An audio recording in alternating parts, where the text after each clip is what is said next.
it's hard to articulate how big this is and why this is so big. All right, so I'm going to go big picture, small picture. Okay, big picture starting with retaining Shepard and Nick Sheridan, right? One, you don't want to lose Shepard. Maybe more than any coach on this staff, I don't want to lose Shepard. Brinsky, Coach Sean, Coach Al, Carl, y'all know how I feel about that, right? Like, that guy is a monster. The energy he brings, the technique he teaches, just a phenomenal coach. You don't want to lose him. But then you retain Sheridan. Now, why that's so big is because he was just on the recruiting trail for weeks. And while getting Ryan Grubb is huge, and it is, we'll talk about that, being able to retain a guy that was just in living rooms, that was just shaking hands, that some of these prospective recruits, and let's be honest, some of the guys that just signed with Alabama have come to know, that's big. That's big. A familiar face for some of these guys who were unfamiliar to Alabama's fan base. They know this guy, and you retain him. So that's outside looking in. The fact that you came and were able to retain those two guys. Now, let's talk about Ryan Grubb himself. We understand the familiarity with Kalen DeBoer. The fact that people are saying he failed in the NFL, that's facetious. The guy won, 10 games? Like, come on now, right? Like, Seattle wasn't a bad team. Sure, they are not out to win the Super Bowl. A lot of good teams aren't out to win the Super Bowl right now, but they were good this year. Their offense was not bad. I mean, this was a guy that went from college, went to the NFL, had a successful offense, back to college working with his buddy, Kalen DeBoer. But, gentlemen, do you know how many positions Ryan Grubb has coached? Because I knew about this, but I needed to do a little refresher. So before I released the video I released over on my channel, I thought, okay, what does this look like? He's coached running backs. He's coached wide receivers. He's obviously been an offensive coordinator. He's coached quarterbacks, and he's coached offensive line. The guy has coached pretty much everything on the offensive side of the football. And the key one for me, guys, obviously quarterback. That's the big question Alabama fans have. Who's going to be the guy? I think we'll get into that here in a bit. But his offensive line. Now, Coach Cap did a really good job. And I think he's caught some flack, not a lot, but I have seen some people questioning Coach Cap. The guy's recruited really well, and Alabama gave up half the sacks this year than they did the previous 2 years. Alabama's offensive line has not been very good since 2020. Had very good players, but the end product has not been great. Coach Cap came in a year where they went from one side of the spectrum to the other in terms of offensive schematics, and cut the number of sacks in half with guys who are still learning how to do this pin and pull scheme. And of course, it's one thing to teach somebody. It's another thing to use it in action. That takes time. Ryan Grubb just did this at Washington. So now Coach Cap knows what the memo is. He knows what it is. But Ryan Grubb has worked with offensive line. He knows how to utilize this system, and now he's back. I mean, you talk about a guy that not only can call plays without Kalen DeBoer looking at him, but also can look at Shepard, can look at Gillespie, not that anybody needs to look at Shepard or Gillespie. Those two guys, they're spoken for. But just in theory, doesn't matter who you have, right? No matter who your wide receiver coach, no matter who your running back coach is, this is a guy that can look at them and communicate with them, and he knows what's up because he's coached it. But the offensive line, that to me is going to be a major catalyst. I know we're all going to talk about the quarterback, deservedly so. That's the guy that touches the ball every single time. Going to be a great battle. But what this could mean for Bama's offensive line and just shoring up what they want done, I think is great. Last thing I'll say on this is, yes, Nick Sheridan has familiarity with Kalen DeBoer. Nick Sheridan's very young. That's a fact. Very young. He doesn't have the understanding that Ryan Grubb does. Grubb walks into this situation with an innate understanding. I think this is one you got to be really excited about. Yeah, man, it's some major news, and I think a lot of us did not see this coming. Just like the Anthony Davis and Luka trade. It's just boy. Let me tell you what. Out here in Dallas, it's sad scenes. Let me tell you what. Man, I hate the NBA. I hate the NBA. Hey Brisky. LOL stands for something different now. Let me tell you something else, Prince. Luka on Lakers. Yes. I hate the NBA. Luka, let's go. Hey, let me tell y'all something else that I just read. De'Aaron Fox is heading to San Antonio if they get when they finalize the deal. Yeah, it's like a 3-team trade, isn't it? Yeah. He's heading where? San Antonio. I think Chris Paul out there. Oh wow. Ty, I believe Dallas got the better end of the deal. I mean, laugh at me if you want. Yeah, I don't think Luka and LeBron gonna be able to play together. No, that's a question. I think that's right now. They got the better deal, but later it's gonna be better for LA having Luka because most people are gonna want to partner with Luka after LeBron retired, and maybe before. Yeah, I think Luka's a LeBron contingency player. Tell him to start getting in shape. His fat ass. Oh, no. Well, and that is something. That is that, Coach Sean. That is that. Well, but and then I don't listen. I think a lot of space when he gets that ball. You just size. You can't teach at the point guard position. Once he puts you in the weight room, ain't much you can do. Boy, just 25. He's like Joker. You know. He can distribute the rock, man. I mean, we can go basketball at some other time, but yeah, I like what they've done with their size. You watch the way they defended the Knicks with the team and help the helper and all that help side defense. It was a beautiful thing to watch because they spaced the floor because AD wasn't hogging the ball down the box. So the game is spread out now at the NBA level. And LeBron can shoot 3 now. So.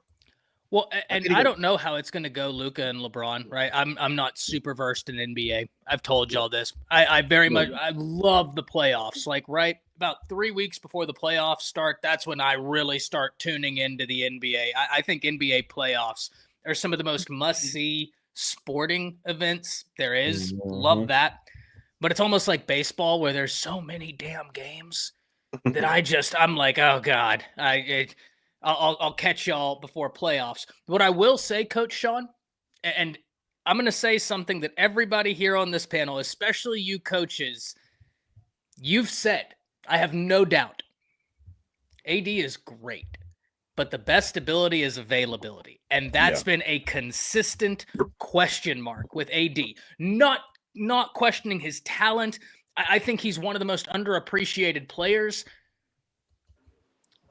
But that's the one thing you have to question. And I'm not saying Luka's perfect in that, but AD, the best ability is availability. Is he going to be consistently available? We don't have that answer. Facts. Yeah, man. Since we I was going to talk about a lot of this basketball stuff at the end of the show.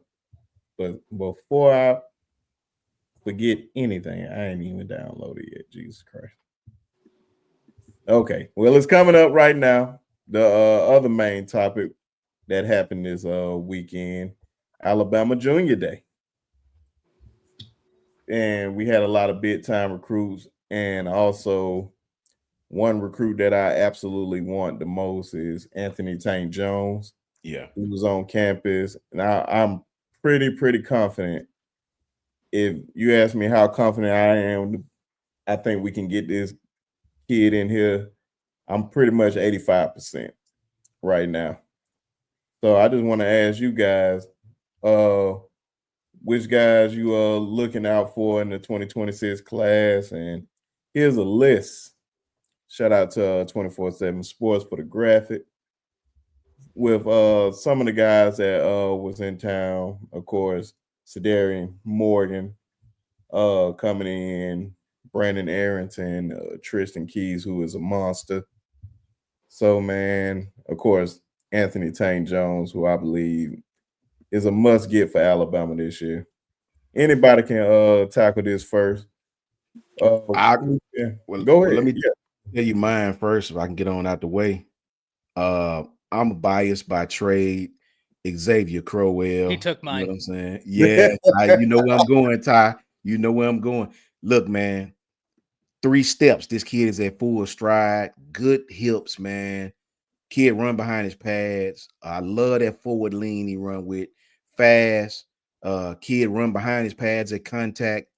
You know, kid don't fumble a lot. When you look at his stats, he does not fumble. Kid can catch the ball.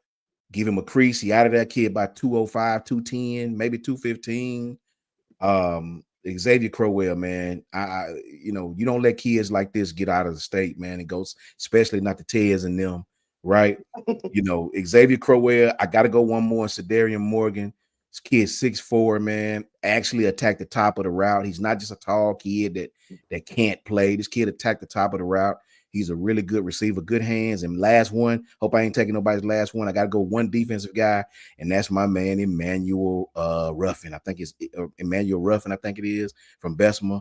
E-Man Ruffin, look, man, 6'5" by 290. You don't let kids like that can play the run and pass, can play the 3, the 5, the 9, the 4. I can play all of that. You don't let kids like that. That's what Coach Al was talking about a while back when he was talking about kids like Jeremiah Beeman. Those kids that can bend, kids that can play low, that can stop the run, play in the gap, they can play all along defensive front, man. You don't let kids like Ruffin get out of the state, and you certainly don't let them go down there to Auburn, man. So I hate I picked 3. I apologize, but those 3 are my favorite guys: Sedarian, Xavier, and E-Man Ruffin, man. You cannot let these kids get out of the state, and you cannot let these kids leave Tuscaloosa. Keep them there. Keep them there. Oh no! Since Ty was about to go up there, go ahead, Ty.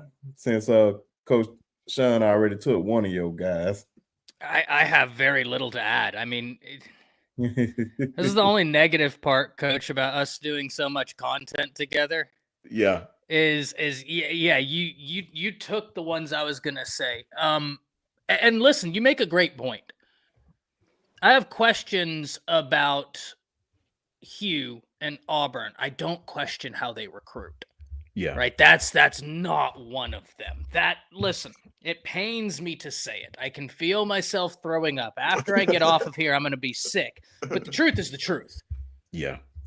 Whenever you have to build a house, right? And Tez, I've always likened turning a football program to building a house, where you have to start with that foundation and then build up. That's a damn good foundation, right? Like that, it is. And for DeBoer, I'm not like a lot of other people who are super mad about the production in state in the 2025 class. So they're guys I would have loved to have had them win, sure. But you're going up against Auburn, who has longer relationships than this new staff. I'm not super mad if a kid goes to Auburn over Bama because I understand it, right? Like I know NIL is the talking point. Relationships still matter. Now, they might not matter for 3 to 4 years, but for some of those initial wins, those relationships matter. It's year 2 now. You can't get bullied in your own state 2 years in a row. Now, you're not going to get every guy in state. Yeah. But you got to get the guys you can't afford to lose. And there are guys in the state of Alabama that DeBoer and company cannot afford to lose. I'm looking at Crowell, man. Like, and Tank Jones, those 2 guys right there, I'm like, you've got to at least bat 50%. Yes. You've got to bat 50% right there. If you do that, as long as the other one doesn't go to Auburn, I might be able to sleep at night. And don't go down there to Athens either. Good Lord, man. No. Listen, yeah, I Tough crowd, Tez. no. I got to get in there shots because they're recruiting so well. Like they are recruiting so well, and you build that foundation, you start rolling. They're building the foundation. That's not a question, and you just can't let it happen 2 years in a row. Ted, since you the only Auburn fan up here, I guess we'll just ask you this one simple question. Out of this 2026 class, which recruit do you want the most? For Auburn, it would be the tackle. I can't pronounce his name. It's Emmanuel. Nacho, I forgot how. Yeah, I can't pronounce it. But I know what you're talking. Matter of fact, okay, go ahead. Give me that one and play an in-state too. In-state. No, but you can go with him first. The reason why I say him is because we're never on that list for the top tackles. Even last year, we didn't crack that list as far as offensive linemen go. And I feel like we all agree that you build teams in the trenches, especially on the offensive end. We haven't had that. It would be great for us to get one of those top tackles in the building, and we wouldn't have to go to the portal in the future to do that, like we've been doing, patching up in the portal. In-state, that's an interesting question, particularly because I don't think that we're going to sweep the state. Well, close to sweep the state like we did last year. I think that you guys will. I would love to have like Tank Johnson. Yeah, I would love to have him, but I don't even think he came to our junior day. So he did. He was at Florida. Yeah, I don't think he came. Oh man. Yeah. Still a lot of time though. Yeah, still a lot of time. Yeah. I know there's probably gonna be a fight for. He was crystal ball for Auburn, Ted. So yeah, he sure was. He sure was, man. Yeah, that's facts, Coach Carl. We'll see how that goes, man. This year more than ever. Like last year, I thought that like the results on the field would matter. I could see a lot of these battles going on into the season. Just seeing how both of these teams perform. Last year when you asked me this, I said that the magic number for both of these teams was 9 games. I said that if Alabama won 9 games, lost 3 games, then they would see the ramifications for that in recruiting. It'll fall off just a bit. And for Auburn, if we were to win those 9 games, it would send our recruiting through the roof. I think you see something similar to that this year. I don't know if 9 games is that magic number. Maybe it's 8. But I would love to see. I think Tristan Keys may be a battle. I think Sedarian goes to you guys. We're right there in it, but realistically, that's an Alabama kid in my book. So this year, I haven't really. I don't know. It's interesting because I think the results are going to matter more so than it did last year. What these teams put on the field is going to have a big say-so in where a lot of these kids go. So it should be interesting, man. It should be interesting. Yeah, especially how everybody direction is heading for the most part. I believe they couldn't afford to fire Hugh this past year because they fired Hugh. I believe the floodgates would have been opening at Auburn because everybody would have been scrambling to get a lot of that talent, and a lot of those guys in the 2025 class would have committed immediately. So Auburn was smart in that, right? Which is one of their rare times. I also think it's too soon, right? Like you fire him that soon, you're sending a really bad message to any. I mean, you just think about the line of events, right? From Gus to then Harsin to then Hugh. Specifically, if let's pretend that they had gotten rid of Hugh. I have my questions, but it's still so soon. If you're a potential coach, you're going to look at how the Harsin situation went down, the firestorm around it, then Hugh, and you're going to be like, do I really want to do this? And that's sad because it's Auburn, right? That shouldn't be the question, right? You're in the South. You've got access to great talent. The state of Alabama's loaded. Georgia's right there. Louisiana's right there. Texas is a hop, skip, and a jump. Florida's right there.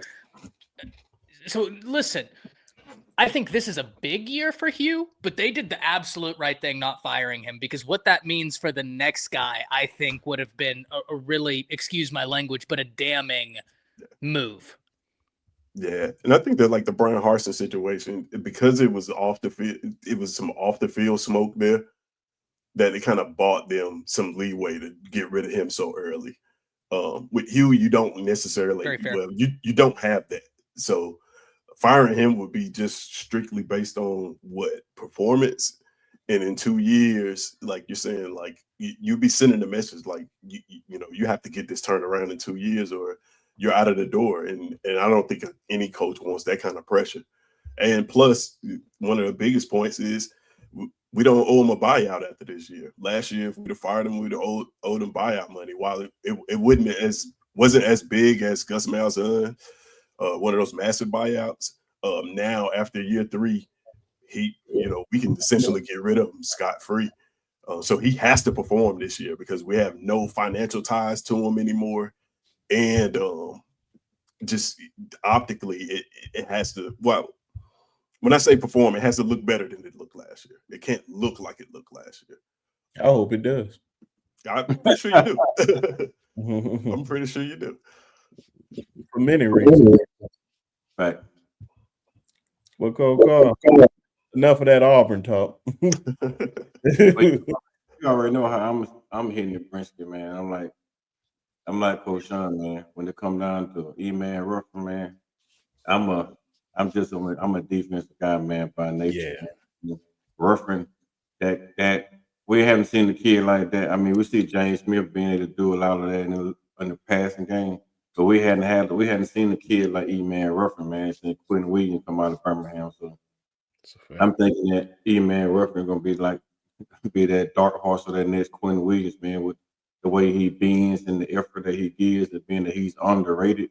He feel like he should be more like a 4-star, 5-star type of kid, and they only got a rank as a mid-rank 3-star. That type of grind, that type of disrespect, man, kind of like Keelan Russell. I think that's gonna push him to be 10 times better than he already is right now, man.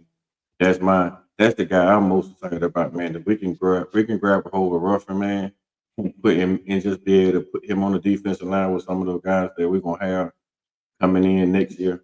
And guys that we had coming in this year, and then probably James Smith will be there another year.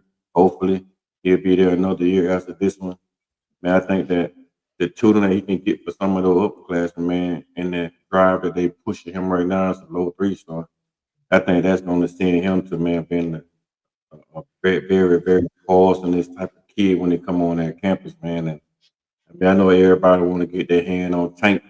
That has been the number 1 player in the state of Alabama, but you got other kids, man. You got other kids out there, man, that believe that they're just as good as Tank, but they're just not getting recognition. And I think that Ruffin gonna be that kid, man. Like a lot of times we lose kids like that. Like we lost Nick Ballard to Auburn because he wasn't that highly ranked.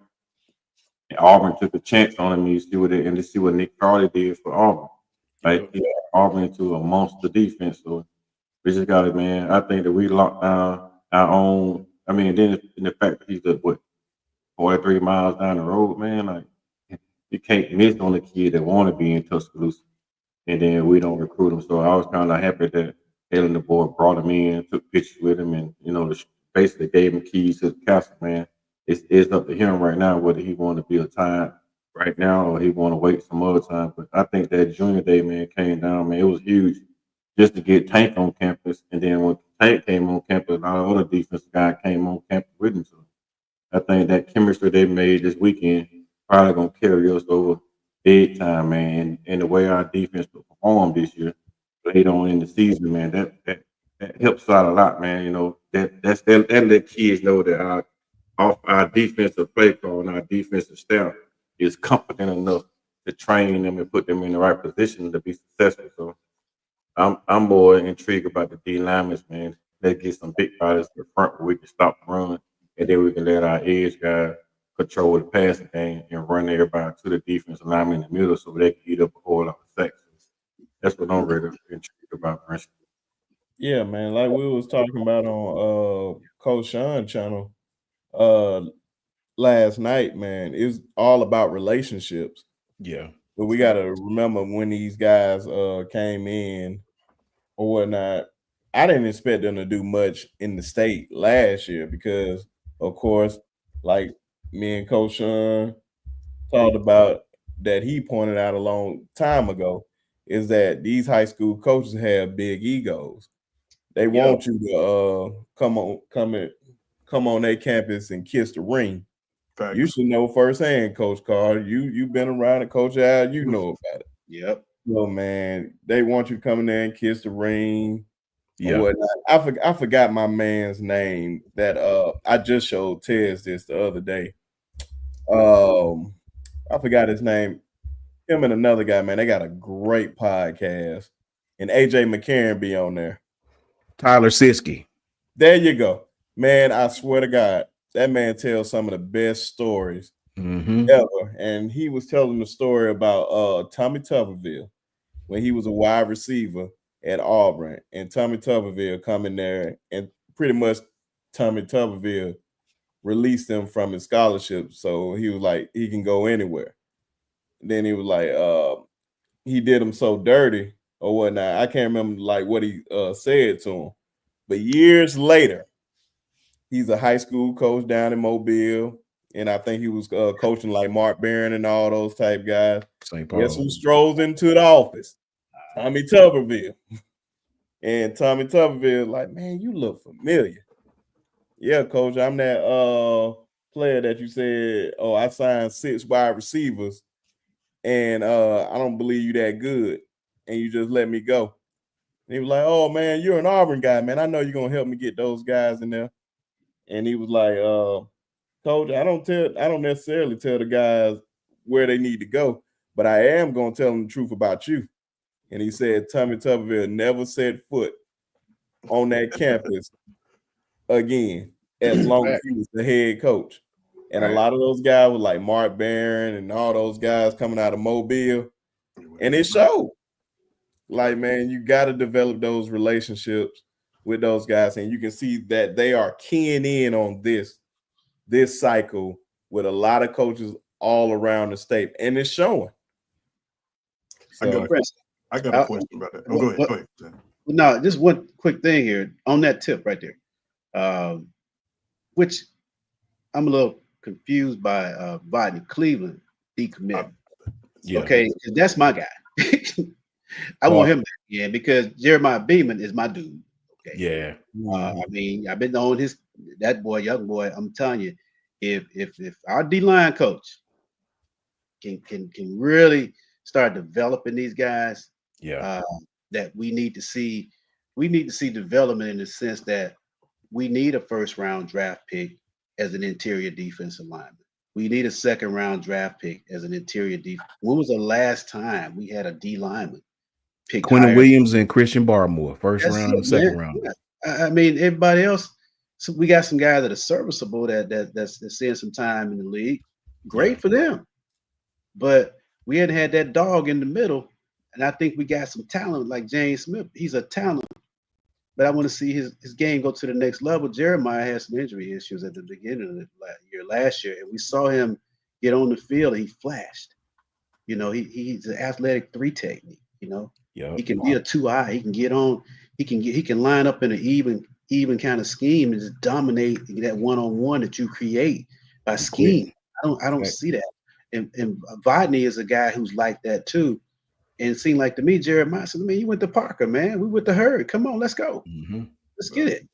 Okay. You know, so that's my guy. You know, if you asking me who I want to see get back on, you know, we win the game up front. Yeah, I think it's still early on that. Hold on. Oh no, I thought that was some good news. I thought Tank committed. I thought it committed. I thought it committed for a second. I wanted to scare Tez a little bit, but yeah, man, I think it's still early on that. And it's funny that you said that because Coach Sean said this exact question last night. Like, when was the last time? And the only person I can really think of off the top of my head, he didn't want me a piano man saying it, was Quentin Williams. That's a fact. And another thing that he pointed out last night, that's why it's funny that we talking about this right now, is that what you seen with like Ohio State this year, is like it's some guys in the trenches. What did you see about with those 2 national championships in a row with Georgia?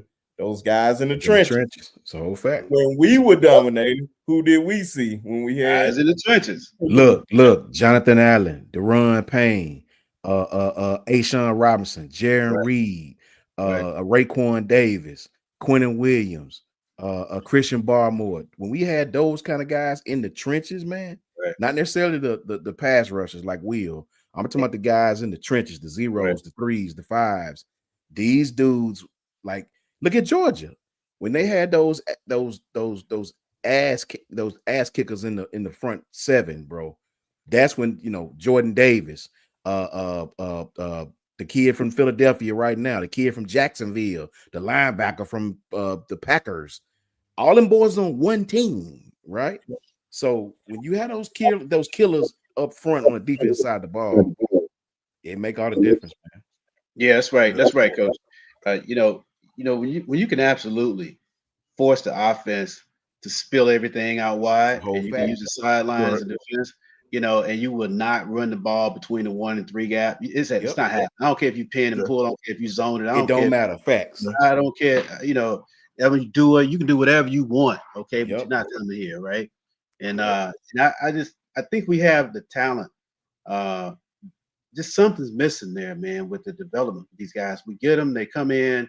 We know we got the right strength and conditioning programs and things like that, but something is off there. And it has to be what we're seeing up front with the scheme or with the technique, that we're teaching guys on how to infight with the hands and how to get hand placement, how to use leverage, how to use, those kinds of things that you teach interior linemen. Because the game is in a 2-yard box, and it happens really fast, man. And so if your hand placement, if your feet are in the right place, your eyes aren't in the right place, you're not playing with anticipation, you're gonna get beat. Yeah. And that happens. Yeah. Coach Al, it's funny you mentioned Bodney Cleveland. Yeah. He's one of those players that I feel like is gonna be needs to see it on the field before he commits. I think that recruitment may spill on into the season. I know for us, we got Jordan Crawford from Parker. The other one, that's the other one. If our season goes well and he can report back to his friend that this is a place he wants to be, that bodes well for us. And if it doesn't, that bodes well for you guys. That's one thing about recruiting I look at too, is like a lot of these kids play with each other, and more so than getting recruited from the coaches and whatever they provide is they're gonna ask their friends, right? That's like right. If you just played, if you just went to home ec with this dude last year, like I'm gonna take his opinion first. I'm gonna ask him like, hey, what is it like? How are you happy? Like, are you you see a path to getting on time? How will I fit down there? And one thing about kids, man, in those situations, they're gonna tell the truth. Like those kids goes, hey man, I don't think I'm gonna get in the game. I don't think you should come here. That's that trust, ain't it? Yeah.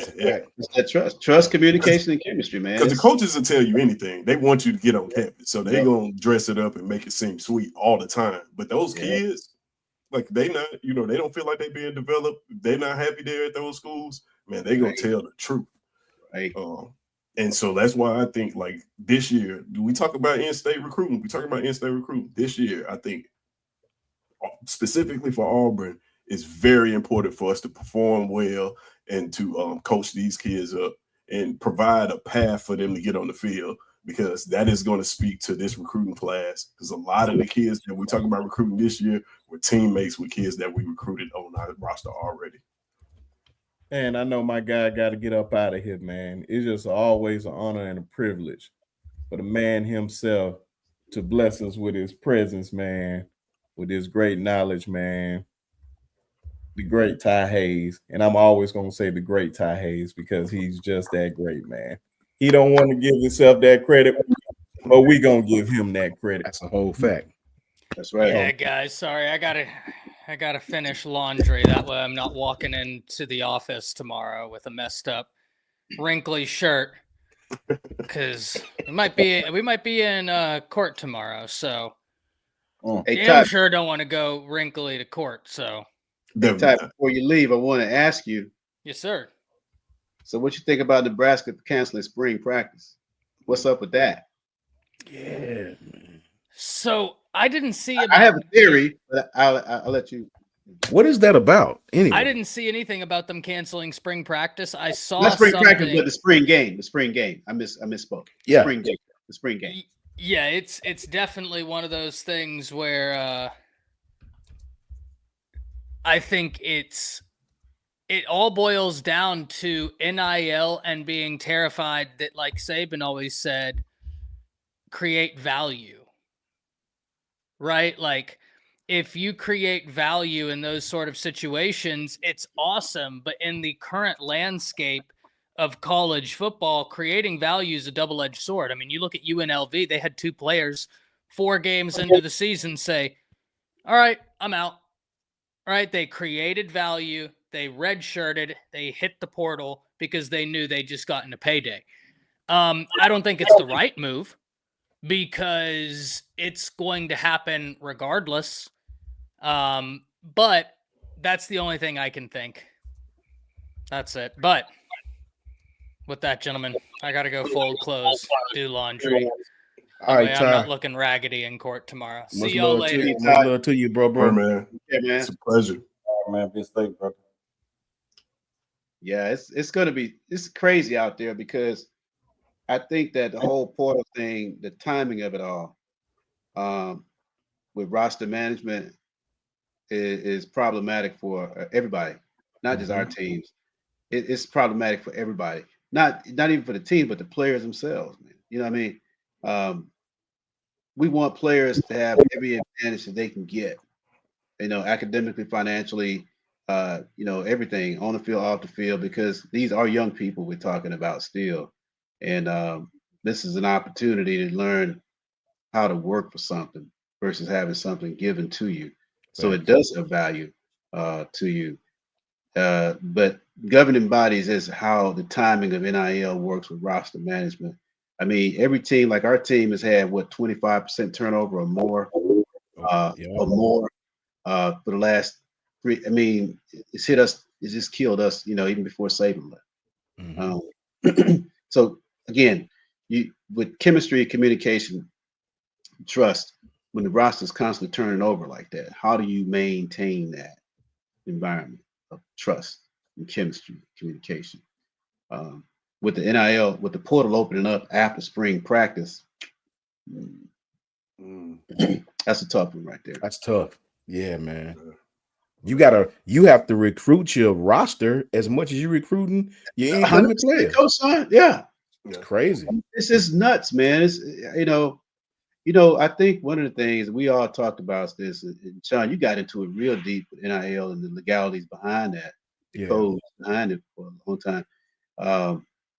It's just like this. If we're going to make this college game monetized, then there's some responsibility to the players in terms of what that contract looks like. In the NFL, if they cut you, the only thing you got is your bonus. Right. Your salary done. It's not like baseball where you guaranteed 150 million. You sign 150 million dollars, you're gonna get it. In NFL, you sign 150 million dollars, you might see your signing bonus and a year's salary. It depends on how it's set up. If it's backloaded, that money's gonna be prorated on out. Your signing bonus, you're not gonna get all the money up front. So I think with people who are 17 years old getting bad advice from all these wolves out there, these predators, I think the institutions themselves, they need to buy this thing and make that a contract with the players, such that you can get them paid, handsomely. I like what Alabama's doing by keeping their defensive players and making sure that money goes to those guys who've proven it on the field. Ohio State was a perfect example of that this year. They did retain their guys. They went out and got our guy and that guy Judkins. But other than that, you didn't really see a lot of their portal guys coming from the outside in. Their money went internally. Yeah, they reinvested it back in their roster, which is very smart. Yeah, you're gonna see a lot of teams doing it. I think that's a fact. We're gonna make you prove it on the field, and then once you prove you get the bag. So I think about it like this, Coach. Ohio State took a page out of Dabo's book because Dabo wouldn't give nobody no money. They come out of the portal. He always invested back in his own kids. Okay, now, all right. They invested back in their kid and went and got 3 or 4 guys and put together with the staff that they already had, man, and turn that team into a championship team. So, and man, that's what I always said about Dabo that I respect. And Dabo will come out and tell you, why would I go out and pay you $1 million when you rode the bench behind 2 or 3 other players when I got one that started for me all these times? So that was Dabo's biggest hit. He didn't want no bank. He wanted a starter. So if a starter quarter, he would take him. Like, I mean, he took Jeremiah Alexander, which surprised me because he wasn't a starter. They usually don't take backup. He only want a starter to come out the quarter. So I mean, I understand the concept of Ohio State, man. Invest in your own. That's what I said about Alabama years on the Nick Saban. Like, we'll have the #1 recruiting class, and then we'll go in the portal and bring somebody else in. Man, just trust the roster that you draft. I mean, not draft, but trust the roster that you sign. If I sign a 5-star kid, I'm not going out and get a proven 3-star kid that made his way up. I'm gonna trust that kid that I already signed, man. And if he can come in, and the other guy can come in and bag him up, and then if he beat him out, he beat him out. But if you come in here, you ain't coming in. I'm not gonna promise you a starting spot. I'm gonna promise you that you got an opportunity to start, and you beat out the guys in front of you. But other than that, man, I mean, gotta get back to being us, man. Stop bringing in everybody else, wasting trash, and just deal with what we bring in ourselves. Oh yeah, man. Because the whole thing, man, with just that, I don't want anybody to feel entitled that they have a spot guaranteed. Nobody. Because that means you'll probably get complacent. And I don't think nobody want that on their team, no matter what team you root for, Ohio State, Auburn, anybody. I don't think nobody just think anybody just guaranteed a spot. That's why I said with the whole Jalen Mbakwe thing, I don't know if that was true or not, but I doubt with him saying a guaranteed spot. If you want a guaranteed spot, bro, you might well go. Well, and Brisket, a college scholarship is year to year, man. Yep. Yeah. It's attrition. It's a year-to-year thing. You don't get a 4-year college scholarship. That's a fact. It's been like that too. Yeah. You look at that document that you signed. That's a fact. Okay, so why is it the bag got to be for 4 years? Or why is it the bag got to be, So the difficult part about NIL is that it's not affiliated with a school. These are basically third-party people that are paying these kids. Yeah. So the school doesn't have a say-so. Would they have a say-so in the collectives? You can suggest it, but like legally, the school cannot pay a kid legally still. Right? This money has to come from outside. So when you get kids transferring, so like if a kid signs an NIL deal with a company, let's just say AAA, great, signs a company with AAA, and they transfer after they sign that still sticks with him, right? He's still has a deal with that company. We looked it up earlier in the season. I think Coach Sean, you was on too. Yeah.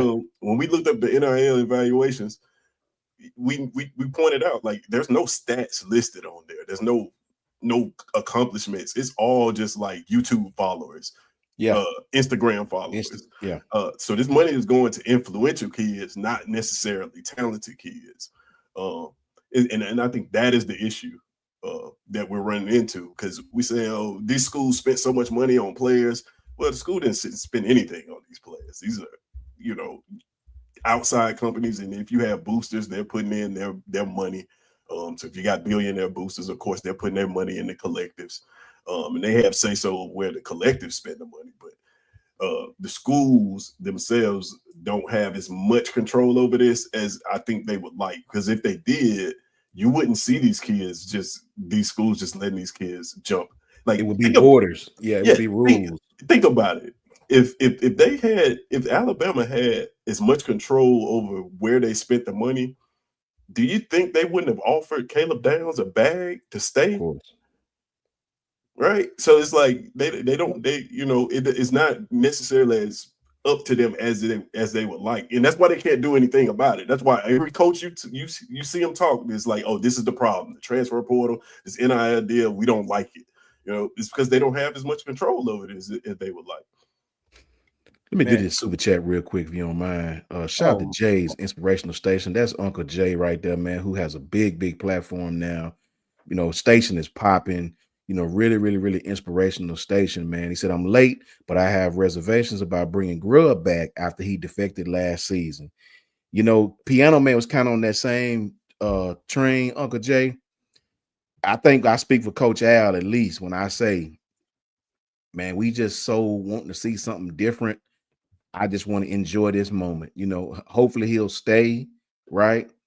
You know, we were so perplexed at times last year. I'm just going to enjoy the fact that he said he'll come to Bama. You know, we all know it's college football, 1 season, 2 seasons, who knows? I think he sees young talent on this roster, especially at the quarterback position.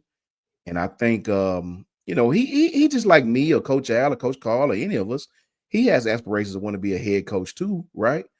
But if we can just get that 1 good, 2 good, whatever seasons, I'm happy, man. After the frustration of last season, you know, if we can get him, I'm just happy.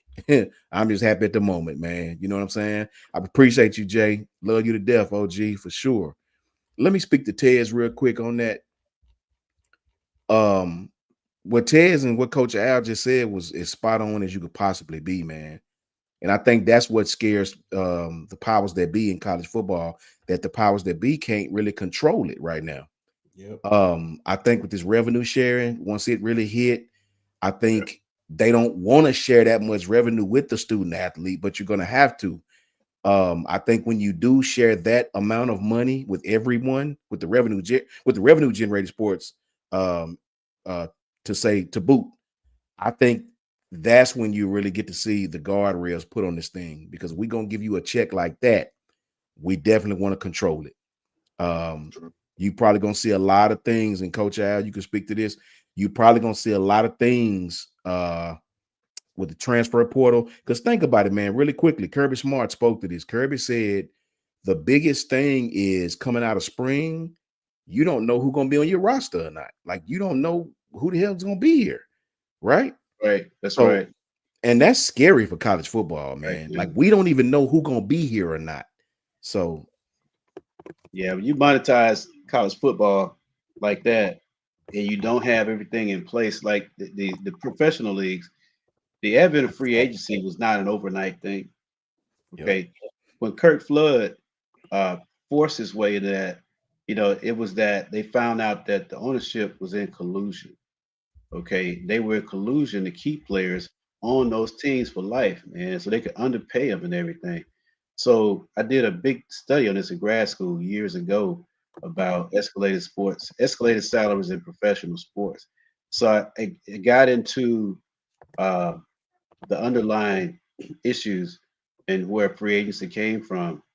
But out of that effort, a model was developed, and that model was perpetual with the resource of athletes, and the whole thing was undergirded by money.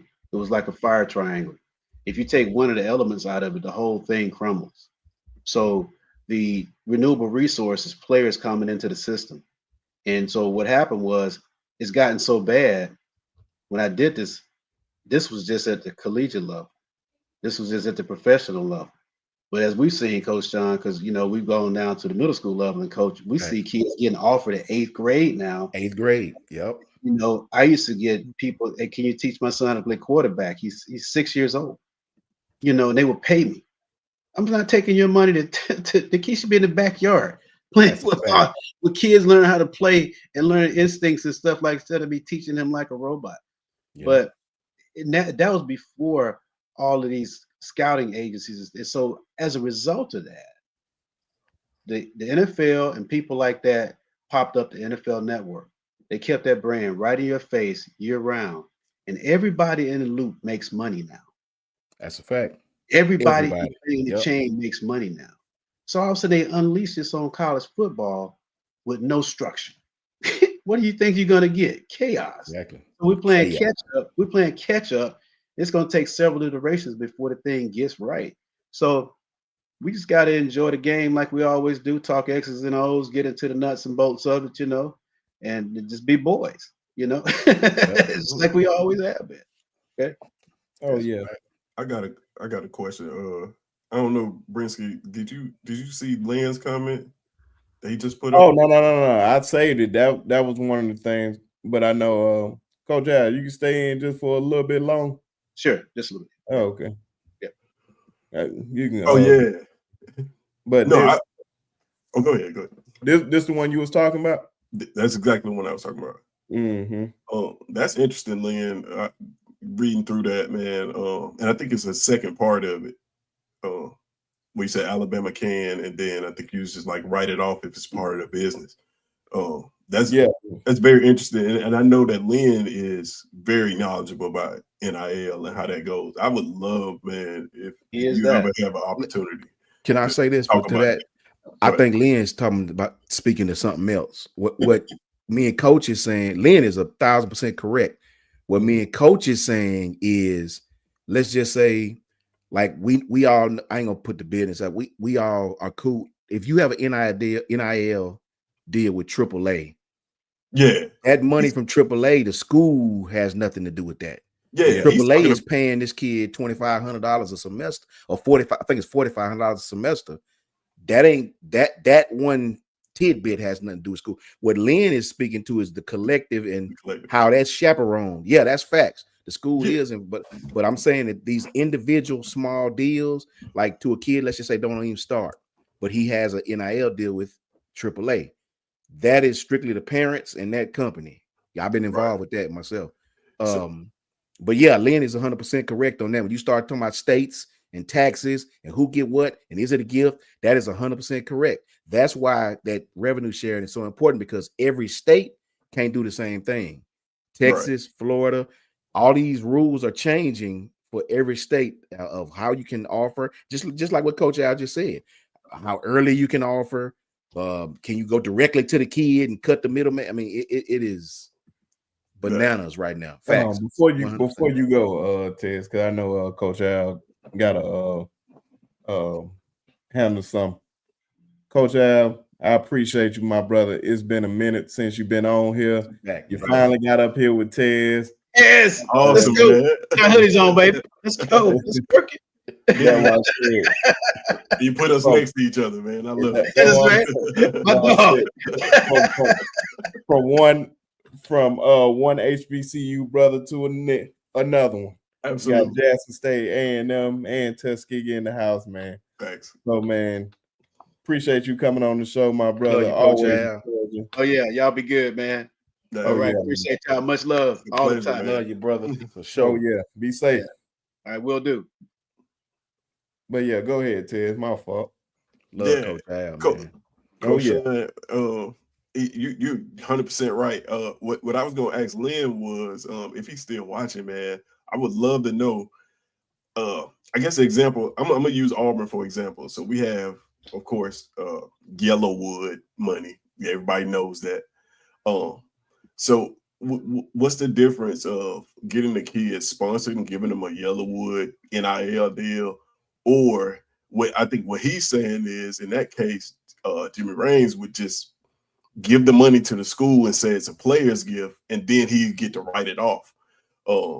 Is that more beneficial to the business to just cut them a deal outside, a third-party deal like me and Coach Sean was talking about with AAA, or if this guy is actually a school booster, he can just funnel that money to the NIL collective and then write off that money in a different way. Like, I don't know. It's just kind of some nuances about it that I don't really understand. That I'm trying. See, when you start talking about these collectives, that's when Lynn can tell you the ins and outs. You start talking about this pot of money. We should get rid of the collectives altogether, to be honest with you. But see, if you get rid of the collectives, then you'd have even more mass hysteria. You know what I'm saying?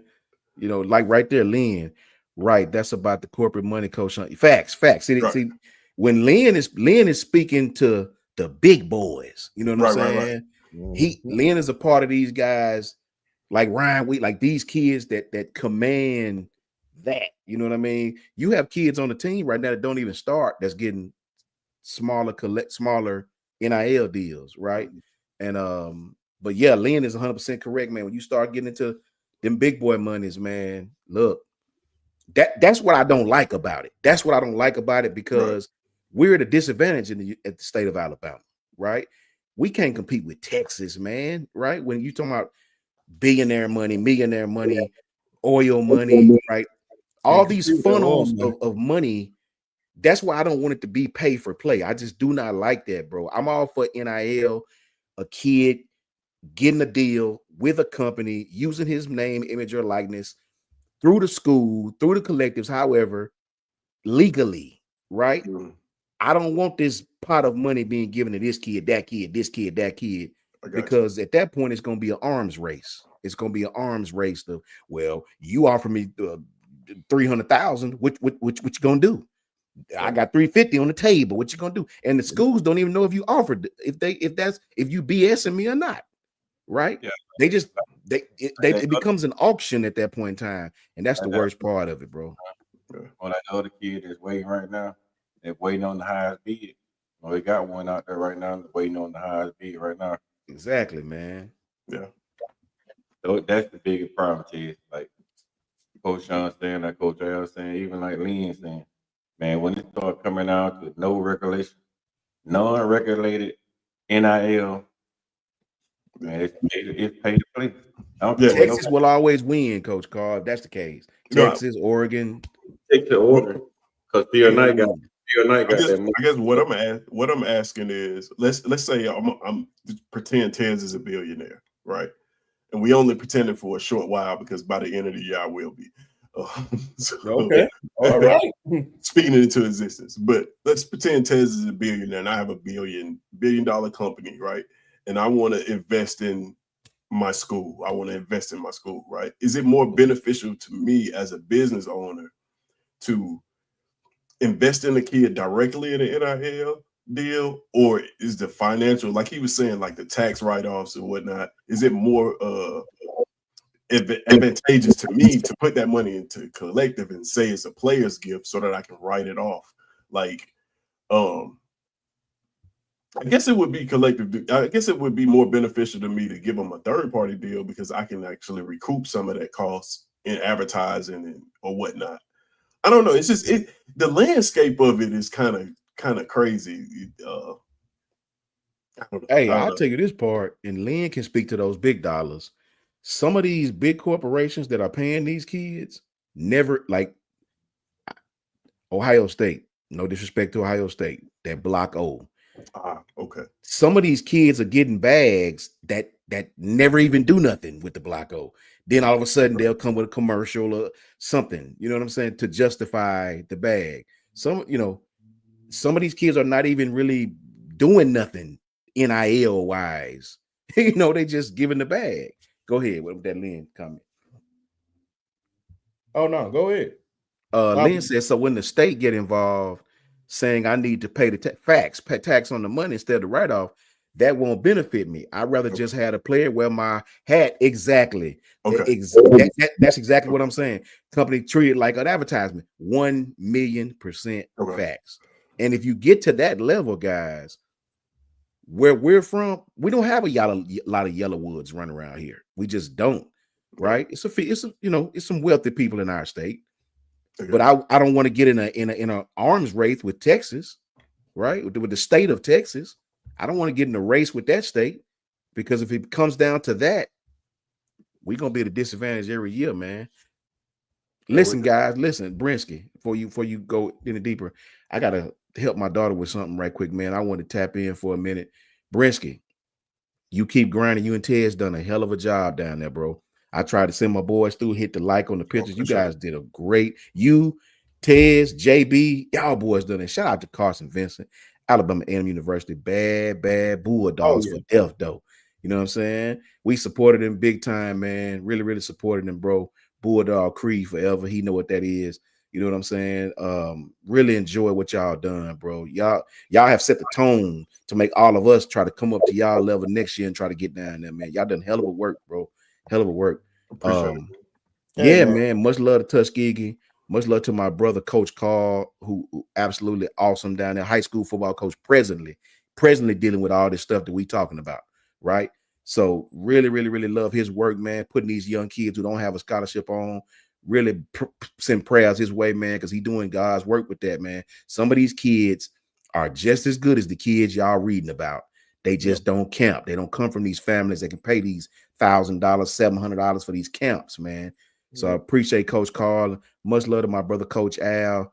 Always comparing notes to my brother. Love him to death. And Ty, our brother for life, man. Ty has really, really got all of our foot in the door. Love Ty unconditionally. Shout out to Piano, man. That's my brother for death. He told me he had a family emergency, man. He would tap back in with y'all. Shout out to my brother in the chat, Big A. That's my brother. I see him in a few hours at work. Love my brother to death. Huge Bama fan, man, and a smart Bama fan. He ain't the kind to go to the bridge and want to kill himself when we lose. He's a real Bama fan, man. Much love to everybody in the chat. And Brinsky, thank you for letting me on, man. I appreciate you. Love you to death, bro. I will tap back in. I'm supposed to help my meal with this, man. I will definitely tap back in with you guys. Yes. Before you go, let me give you a round of applause. Oh, you done got the sound effects. I'm jealous. I need it. I need the damn sound effect. And before you get that back. Oh, that's great. I don't know if you guys have ever heard Coach Hayes. I don't know if y'all know Coach Hayes from Miami fan, Coach Hayes. Oh, yeah. Tap in with Coach Hayes. He has this saying he has called Po Little Timmy or something like that. And he has a sound effect. Sound like somebody getting slapped or something like that. I need that one for lashes across their asses. Period. That's my slogan. You go, man. Make sure y'all. It's so easy, man. Just click on Coach Sean channel and just subscribe there. Cost $0.00. We just keep growing every day. Yes, we always supporting each other. He need me. He know I'm right there. No hesitation. Thanks. Likewise, man, my brother. I promise you. And I appreciate you, man. Man, appreciate you too. Shout out to Jason. Shout out to DeHaven. Shout out to all them boys. Shout out to Coach J too. Everybody tap in. Coach J too, man. Coach J is awesome. Love him to death, man. Shout out to James. Before you leave, Coach Sean, let me tell you this, man. I sent the video from one of my linebackers to Reggie Ragland. Yeah, shout out to Reggie. Reggie put him in the game, man. Reggie got my boy hooked up. So ever since Reggie put him in the game, he already got 2 scholarship offers, man. See what I'm saying? That's why we do this. It ain't to sit up here and beat up other Bama content creators. That's stupid. We don't do that crap, man. We're about elevation, bro. Shout out to Kangaroo Black. Shout out to Kyle Henderson. Shout out to every Bama content creator that's about helping the people, man. Much love to y'all, man. That's Coach Carl. That's why the good Lord got his hand on you, boy. Got his hand on you. You know what I'm saying? That's why, and that's why I just said, man, I had to give big shout out to Reggie Ragland, man. He's my boy, man. I appreciate it, boy. On everything. I appreciate y'all, boy, man. Love y'all to death, man. Till next episode. Hold on, real quick. I think Tez had to say something to you. Oh, my bad. Go ahead, Ted. I just wanted to let you know, man. Brinsky know what I'm talking about. But we got trying to get it for you, man, from the week. We think you'll love it. Just trying to make sure we can get it all clear, get it to you, man. I don't know if he told you about it, but when we saw it, we both said, man, Coach Sean loved this. So, yeah, I think. No, I didn't tell him. Okay. All of them gonna love it. Yeah, everybody love it. So, man, I'm here, brother. Anytime y'all need me, you know I'm once on you find out, you're gonna love it. Yes, and I'd like to say before we leave, Battle of the Bands is going on, and Alabama A&M University is putting lashes to asses down there. You know what I'm saying? As Southern, as Bama State. You know what I'm saying?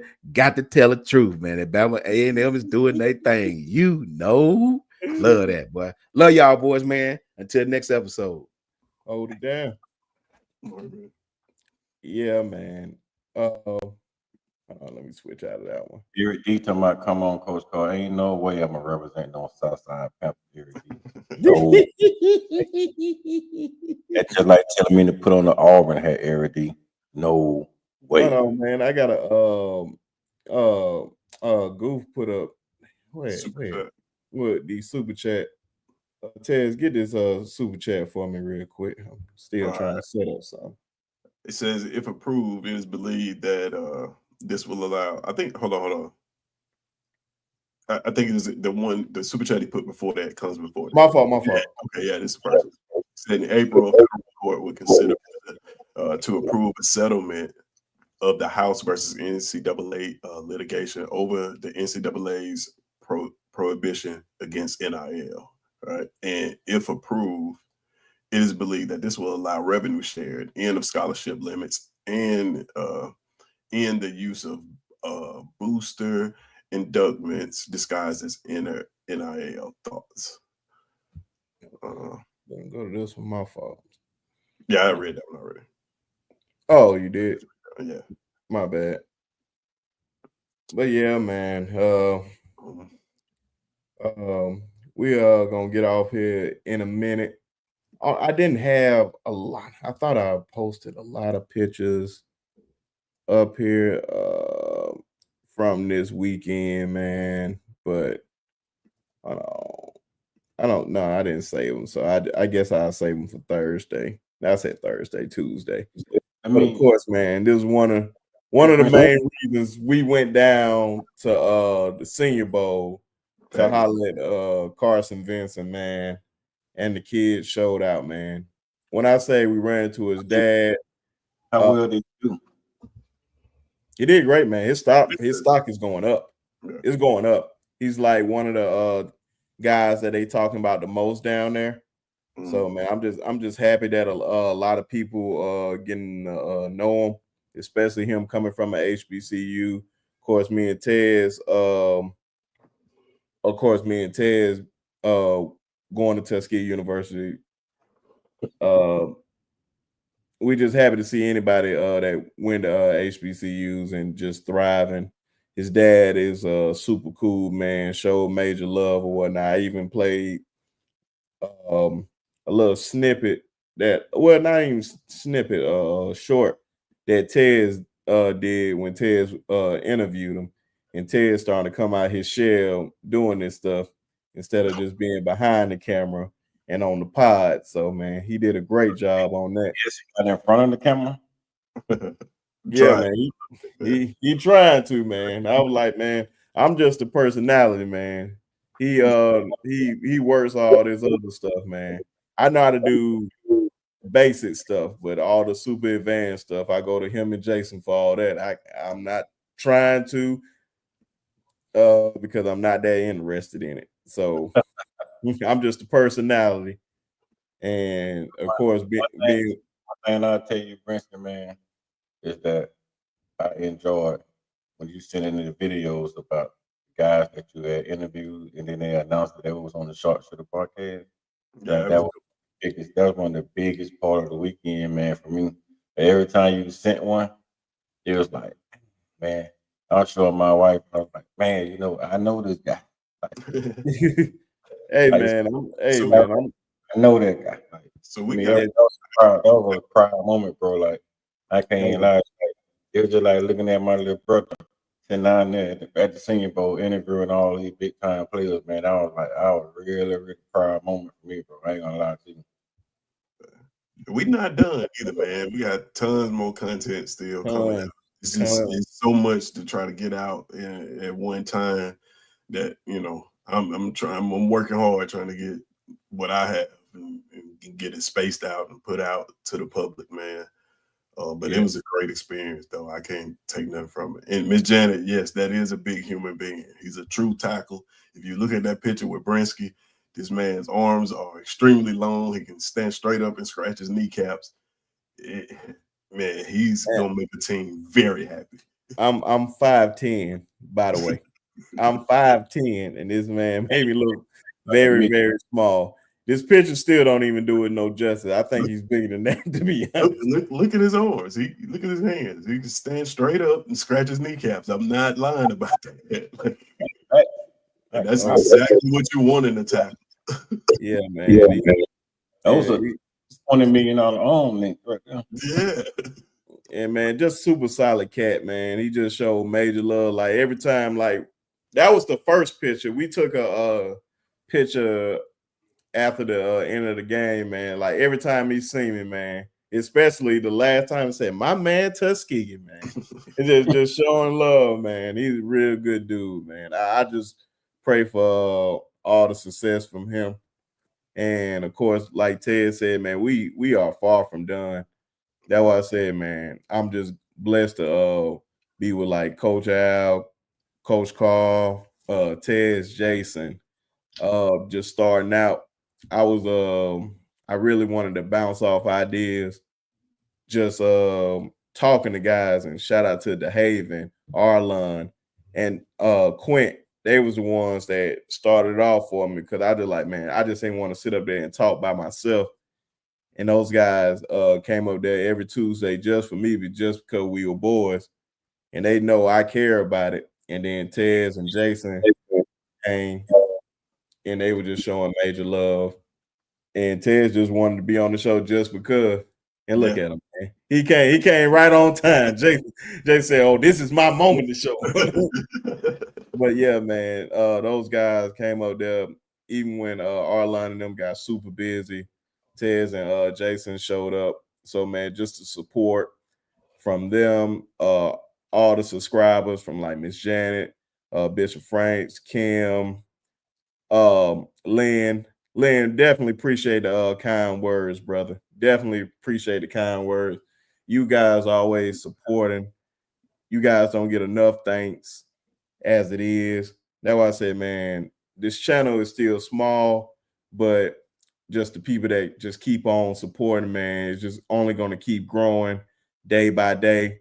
And I appreciate it. That's why I said, just continue to support the pod because we need y'all to continue to grow. But it ain't done yet. That's why I said, Lynn, I know I'm coming up there for A-Day. We definitely linking up, brother. So that's what I said. Make sure look out for me. So yeah, definitely coming up there. And shout out to all the A&M people. And I even told him I wish Coach Sean was still up here, man. Coach Sean, I even told Carson, I don't like how they did us that homecoming. Yeah. I didn't like how they just kicked our ass during our homecoming, man. He said, man, we had to, man. But that was it, man. Shout out to that dude, man. I appreciate you, Lynn, man. You're a good man, for real. But man, we're gonna get on out of here, man. So Hey, we Prince, go ahead. You want to answer that question by Goof about the NIL, about their revenue sharing?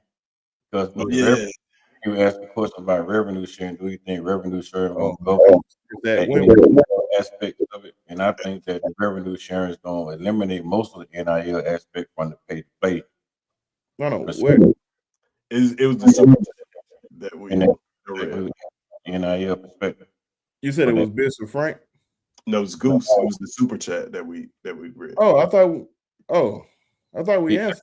He asked the question. He asked a question. What was the question? I thought you said you read this one, Ted. My fault. Yeah, I did. Approved, and if approved, it is believed this is allowed revenue sharing in the scholarship limits and in the use of booster. I don't think boosters ain't going nowhere, man. I can promise you that. Yeah, but they can't disguise it as NIL money. They would have to go back to NIL anymore, though. Throwing it up under the table and give it that walk in the building and you sign an autograph, man, I write you a check. I don't think that's NIL. Like, yeah, I don't know, man. I think it will get approved, though. I do. Oh, yeah. Without I think they'll win that case because I think the bigger issue with the revenue sharing, man, is going to be how much of a revenue they're going to actually allow the NCAA, going to allow the colleges to be able to share. That's going to be the kicker. Is it going to be 20 million, 40 million, 50 million, 100 million? It's going to determine how much money that the NCAA is going to deter. I mean, it's going to determine which kid goes where. Because most kids are not going to be able to afford anything over $20 million. So if $1 cap, everything will be on the level playing ground. But if it based on the revenue that your school intakes, it's not going to be fair overall on the board. So I think it's still going to be a lot of under the table boosters. Oh, for sure. A lot of a lot of that on the table that come into the house and sit down and have dinner, and then I deposit the money in your uncle name. Type of backhand stabbing going on because a lot of schools not gonna be able to afford it. Yeah. Yeah, Probably man. benefit those smaller schools though, like Yeah. that didn't raise that kind of money to begin with. I think they'll see benefits from it, but for the bigger schools, it's gonna be like a pay cut. You know? Like you Yeah. said, you know, For Texas, it's like slap on the wrist. Hey, Yeah, you man. go see Stark out there say, "Hey, Brinsky, I appreciate it, man, for you voting." Yeah, man. But like I about to say, Kim asked me when that show, regular show on Tuesday on live. If Coach Sean available, definitely gonna have him on here. Coach Carl gonna have him on here. So make sure you guys just hit the like button, subscribe to the channel, man. That was it. It's just simple things like that just help the channel grow. Tell a friend to tell a friend. Hopefully we got good character for you guys to keep coming back. And he said he will be here. So that's a plus. So Coach Sean will definitely be in the house. So that's why I said hopefully we all got good character that people want to keep coming back. And yes, I'm throwing shots out at people that keep throwing shade at us. somebody Like threw I shade said, at us? say that again. Somebody threw shade at us? Oh man, it's somebody that we normally talk about that talks about us. You ain't tell me that, man. You know I'm all for it. Oh man, I don't think they understand that, man. My man said it best, man. We don't run from the smoke, we run to it. So so be very, very careful. But what May say, I'm nothing like what I look like. I'm nothing what I look like, man. I'm nothing what I look like, man. What?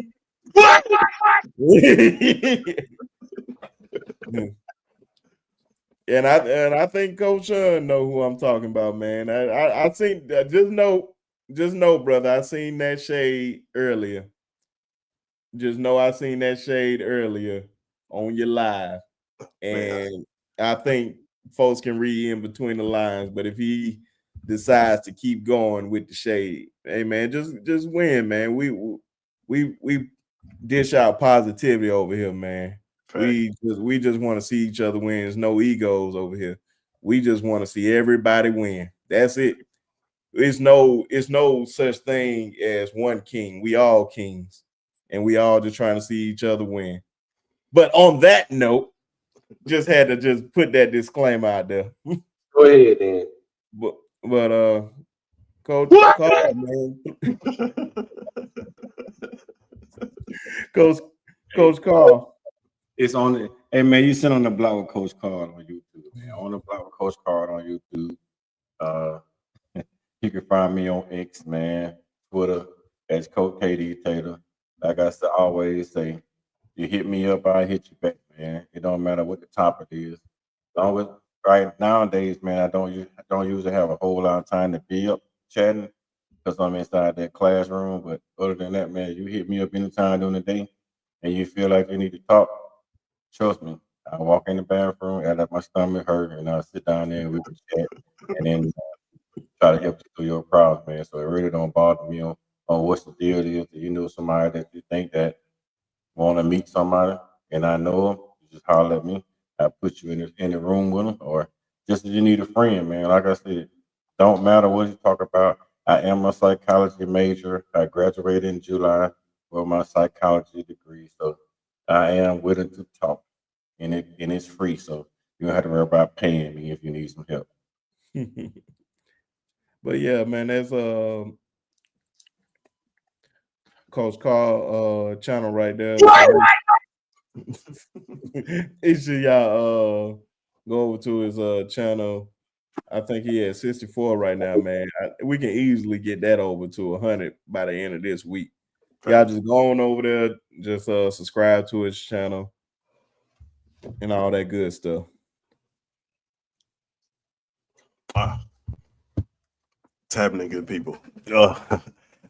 So when I got an opportunity to come on here today, so I may not be available for the Tuesday episode, so I made it a priority to get on here to speak with y'all, man, and give y'all a little bit of my insight. One of the things that I do want to say before I get off here that I'm making a point to say every time I get a chance is being around all those kids out there, man, at the Senior Bowl really kind of put it in perspective for me. Something I knew, but like, man, these are just kids at the end of the day, man. From the ones on your favorite teams, from the ones that's not on your favorite teams. A lot of times we as fans, we can be really harsh on these kids, man. And the comments that we make, man. And I just wanted to let everybody know that, remember, man, at the end of the day, these are kids, man. These are kids. Even if they are a lot bigger than we are, they still, at the end of the day, man, they're kids. So we keep that in perspective when we give our criticism to them. Also, yeah, you can find me. I changed it down here at the bottom because I have a Twitter now. Right there, code name Tez. You can follow me on Twitter. I'll be posting a lot of my content. You can find me through Brinsky's Twitter too. He'll be reposting it, or I'll be reposting it from his page, however it goes. But you should be able to see me there. And we have a lot of, like I said, we have a lot of content that's still coming out about that Senior Bowl. Just give us some time. I know today I did nothing but sleep. So all video content has been done by Tez. I'm just putting it out there. I'm not taking no credit for this. Oh man, it's all good. But yeah, like I said, give us some time, man, and we'll start to get some things. And the people that don't know, we talked about it this week. My goal now is to get hired to do content for an NFL team. So when y'all do support and y'all start seeing this content, please support it. That's gonna go a long way towards this new goal of mine. So yeah, that's it. That's all I wanted to say right there. And remember, code name Tez right there. And at the end of the day, these are still kids, man. So be nice. Hey, Brinsky. Go ahead. Can I make my claim right quick? Go ahead. Good job at the NFL.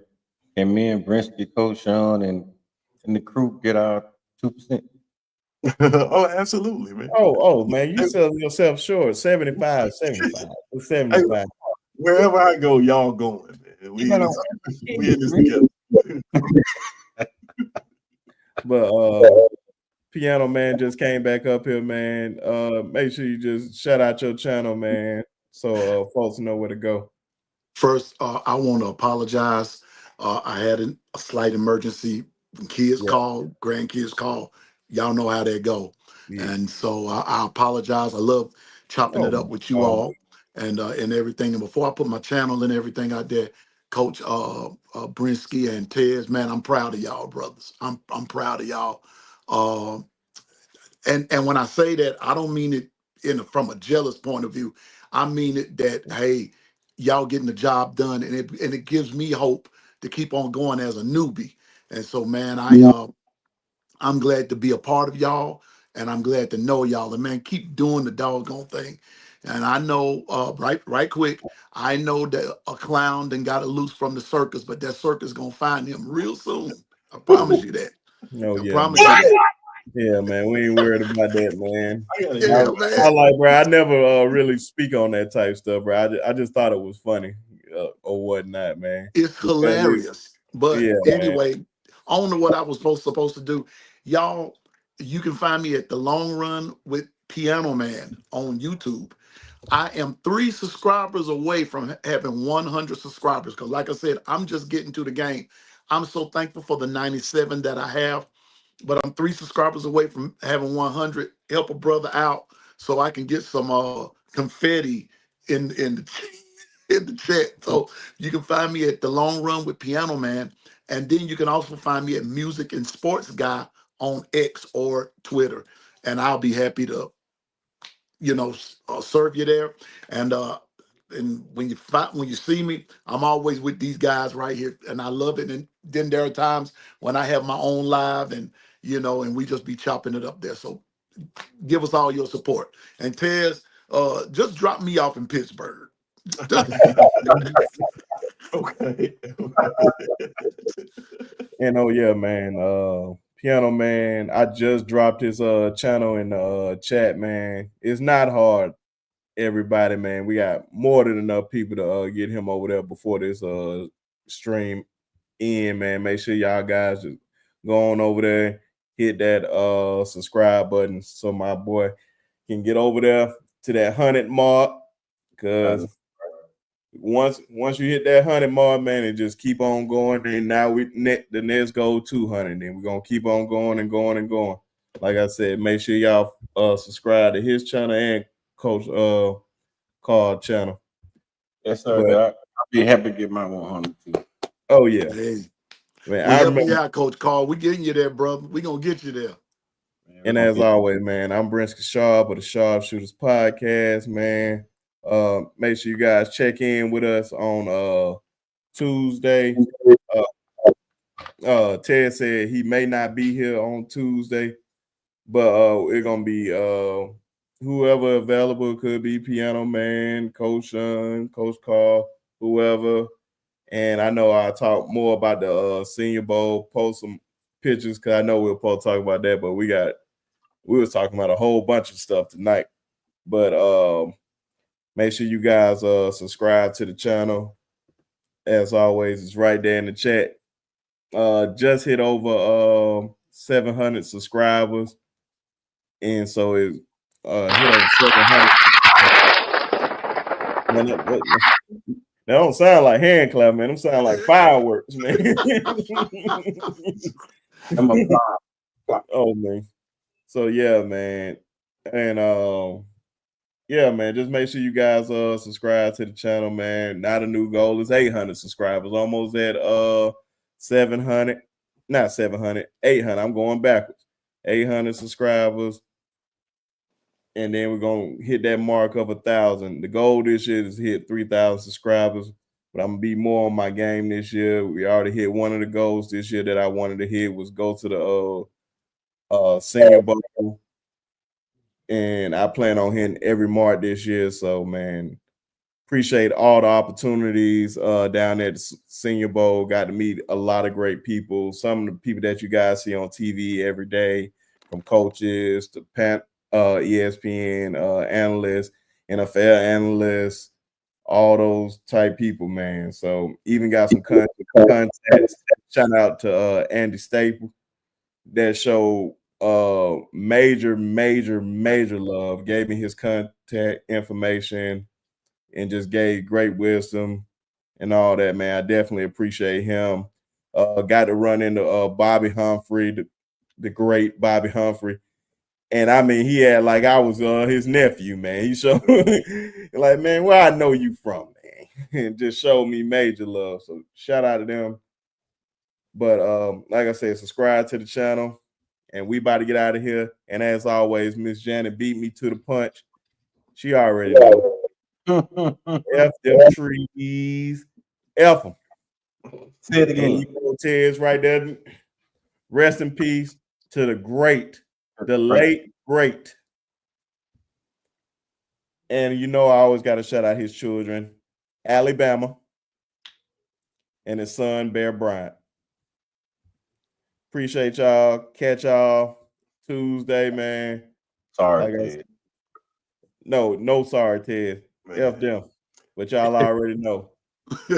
Peace out. It's been 15 years.